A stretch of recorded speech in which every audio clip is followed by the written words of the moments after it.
Bismillahirrahmanirrahim. Assalamualaikum warahmatullahi wabarakatuh. Selamat pagi anak-anakku semuanya. Mudah-mudahan kita selalu diberikan kesehatan. Setiap langkah yang kita langkahkan selalu mendapatkan rahmat, maghfirah dan ridho dari Allah Subhanahu wa taala. Baik, kita masuk ke pertemuan pembelajaran untuk di pertemuan kedua hari ini. Seperti yang sudah Bapak sampaikan sebelumnya, bahwa kita akan mempelajari bentuk dari perbandingan trigonometri suatu sudut di berbagai kuadran. Nah, seperti tampak di samping di depan kalian, maksudnya bahwa untuk perbandingan trigonometri berbagai kuadran itu kita bagi menjadi 4 bagian. Yang pertama ada kuadran 1, kuadran 2, kuadran 3, dan kuadran 4. Kuadran 1 adalah bagian 90 derajat dari 0 sampai 90. Kemudian yang kuadran 2 sudutnya atau kita misalkan alfanya adalah lebih dari 90 derajat dan kurang dari 180 derajat. Begitupun yang kuadran 3 dan kuadran 4. Nah, ada suatu rumusan tersendiri dari perbandingan trigonometri tersebut, di mana untuk di kuadran 1 semua nilai perbandingan trigonometrinya baik dari sin, cos, tan, kemudian inverse-nya semuanya bernilai positif. Kemudian untuk yang di kuadran 2 hanya sinusnya saja yang bernilai positif termasuk konversinya. Kemudian untuk yang di kuadran 3 itu hanya tan dan kotangan yang bernilai positifnya. Kemudian untuk di kuadran 4 hanya kosinus dan sekan yang bernilai positifnya. Jadi Bapak ambil clue-nya atau kata kuncinya satu atau yang lebih sedikit untuk gampang dihafalkannya. Nah, kalau kita jabarkan semuanya kan terlalu panjang, maka Bapak simpulkan saja untuk di kuadran 1, kuadran 2, kuadran 3, dan kuadran 4 yang diambil itu adalah nilai positifnya saja, yaitu menjadi sebuah kalimat semua sinar tentang kosmos. Sin untuk di kuadran 2, tan untuk di kuadran 3, cos untuk di kuadran 4 ya. Kemudian ini untuk tabelnya ya, untuk bagannya kurang lebih seperti ini. Jadi sinus itu untuk di kuadran 1 dan di kuadran 2 positif, kemudian kuadran 3 dan kuadran 4-nya adalah negatif. Ya, kalian bisa lihat sendiri lah. Kemudian untuk cara atau pembuktiannya untuk di kuadran 1 sepertinya tidak ada dan maksudnya tidak harus dibuktikan karena semua nilainya adalah positif. Yang kita perlu buktikan mulai dari kuadran 3 sampai kuadran 4 ya. Untuk kuadran 3, untuk kuadran 2 ini rumusnya adalah 180 dikurangi alfa. Karena ini untuk di kuadran 2 itu tadi seperti dikatakan di contoh di sebelumnya bahwa kuadran 2 itu adalah maksimalnya 180, berarti yang gambar-gambar di sini itu adalah kurang dari 180 derajat. Nah, rumusnya seperti ini. Jadi sin, cos, tan, kemudian masing-masing dari inputnya baik itu kotangan, sekan, kemudian kosekan, ini semuanya kita gunakan rumus yang 180 dikurangi alfa derajat ya, seperti itu. Nah, karena tadi disampaikan bahwa untuk kuadran 2 itu yang di kuadran 2 itu nilai positifnya adalah sin saja, maka cos dan tangan adalah bernilai negatif. Sebagai pembuktiannya, tentukan nilai dari cos 120 derajat. Nah, rumusnya adalah cos 120 derajat sama dengan karena cos di kuadran 2 itu adalah negatif, maka kita buat langsung di sini negatif. Cos 180 dikurangi alfa ya. Nah, ini maksudnya adalah bukan berarti 180 dikurangi 120 ya, tapi 180 dikurangi berapa yang hasilnya 120. Nah, maka alfa di sini itu kita misalkan selisih dari 180 ke 120 itu berapa? Nah, kita dapatkan berarti 180 dikurangi A untuk menjadi 120 itu adalah 60 derajat. Nah, kemudian kita balik lagi ke tabel, berapa nilai dari cos 60 derajat? Ya, di tabel sudah dijabarkan bahwa cos 60 derajat itu adalah sama dengan setengah ya. Nah, itu harusnya tabel itu harus sebenarnya harus ada di masing-masing catatan kalian ya, yang sudah kalian tulis di bahasan sebelumnya.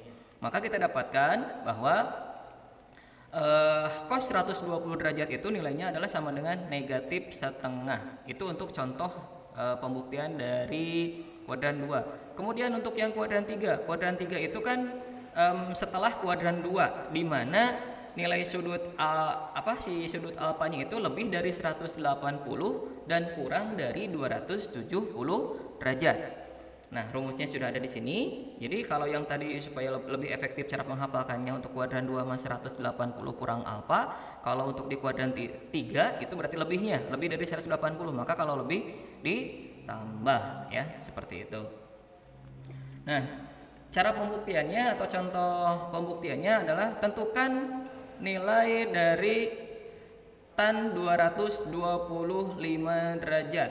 Nah, dari rumusnya tersebut berarti di sini itu adalah tan 180 ditambah alfa ya. Nah, berarti seperti yang tadi dikatakan 180 ditambah sabaraha supaya jadi 225. Berarti selisihnya itu adalah sama dengan 45 derajat. Tan 45 derajat itu nilainya berapa? Nah, karena tan yang ada di kuadran 3 itu adalah positif, maka nilainya pun harus menjadi positif. Kita dapatkan tan 45 derajat untuk yang tan 45 derajat itu adalah sama dengan tan 225 yang kita katakan sebagai sudut berelasi. Itu kita dapatkan nilainya adalah sama dengan 1. Kemudian untuk perbandingan trigonometri di kuadran yang keempat. Nah, untuk kuadran keempat berarti 90, 90, 90, 90. Berarti kalau 90 kali 4 nilainya adalah sama dengan 360. Kita gunakan yang 360 saja, karena kalau yang 180 sudah tidak mungkin ya. Nah, kita ambil yang 360 kurangnya berapa gitu. Nah, di sini kita dapatkan untuk di kuadran 4 yang nilainya positif itu hanya kosinus kemudian dan sekannya. Contoh soal atau pembuktiannya adalah kita ambil berapa nilai dari sin 300 derajat. Nah, rumusnya 360 dikurangi alfa.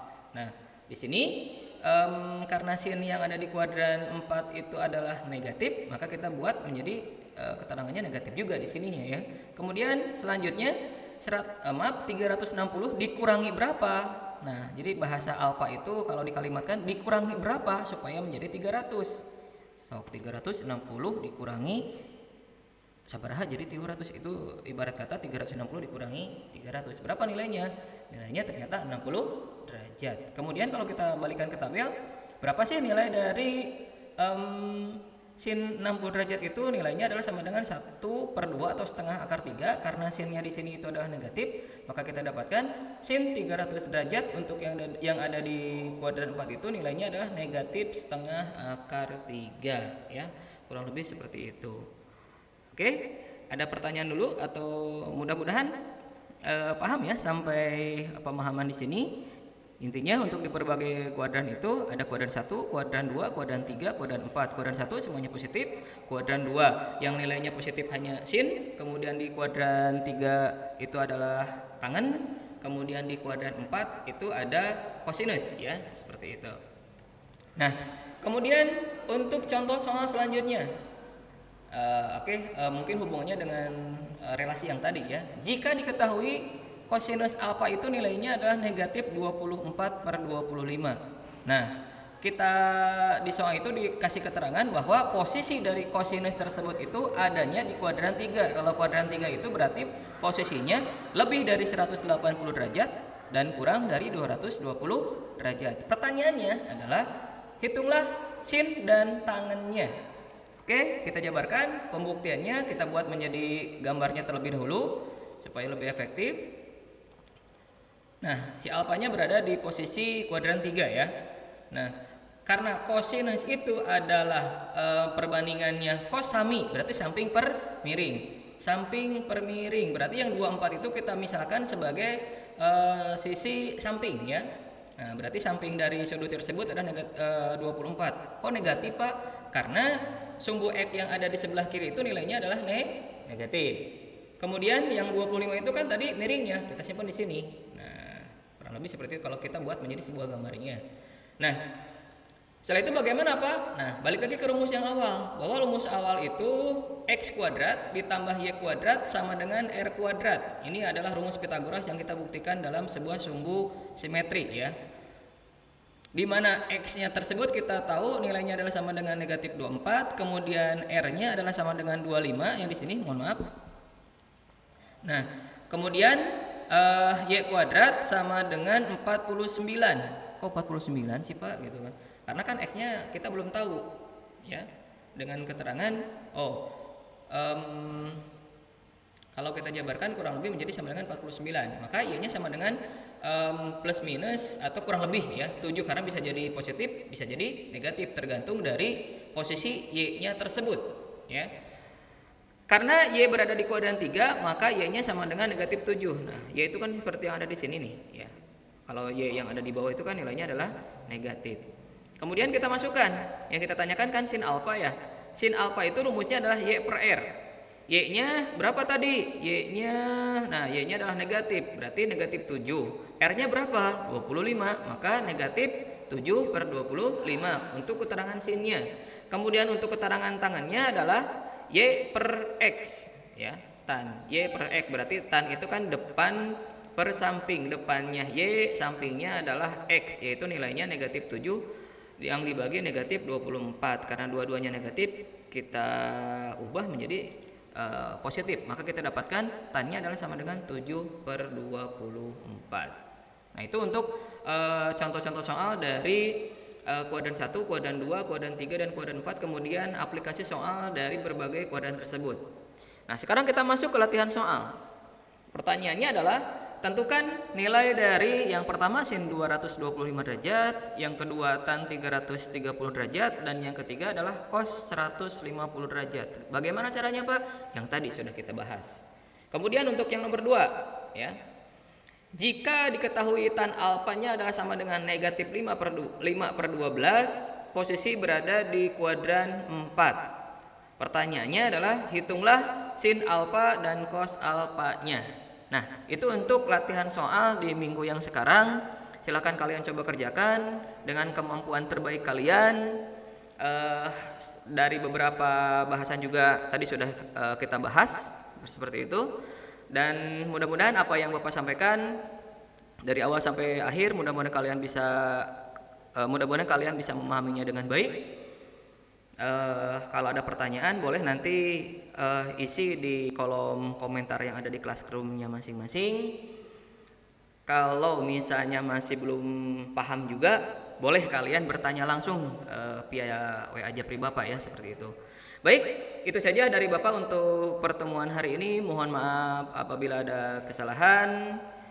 Kita tutup dengan bacaan kifaratul majelis. Subhanaka Allahumma wa bihamdika asyhadu an la ilaha illa anta astaghfiruka wa atubu ilaik. Sampai jumpa di pertemuan selanjutnya.